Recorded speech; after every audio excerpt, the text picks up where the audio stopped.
What are the right ways to measure success in art? Why would you even want to know the right ways to measure success in art? The reason you want to know how to measure success in art correctly is because either you're measuring to keep your motivation going down, or you're measuring to keep your motivation going up.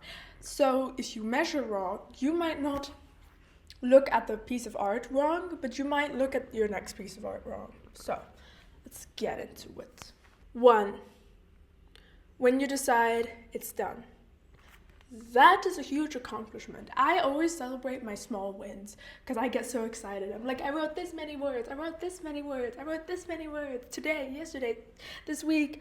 And then when I'm done with it, I'm like, I finished it, even though I have 3 more rounds of editing to go usually. I'm like, I'm done, it's done. 3 more rounds of editing.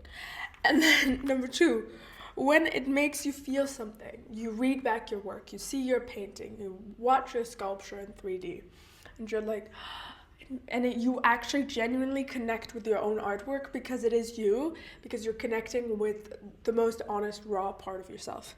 Number 3, when you don't mind being misunderstood. I think that is a huge, huge part of art. Is you are opening yourself up to being misunderstood, and you just kind of have to let that be. You know what you meant, and that's kind of all that matters.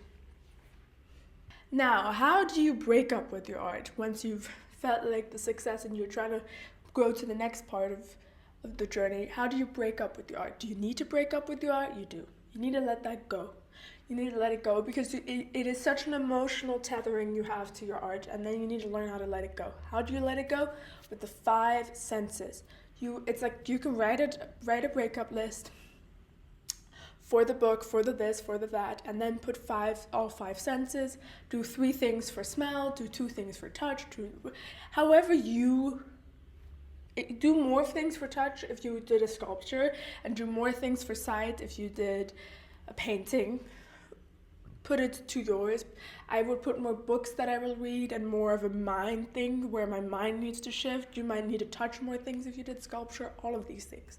Just so there's an end. There's a clear-cut end because you don't want to have 2 girlfriends and you don't want to have 2 projects in your mind at once.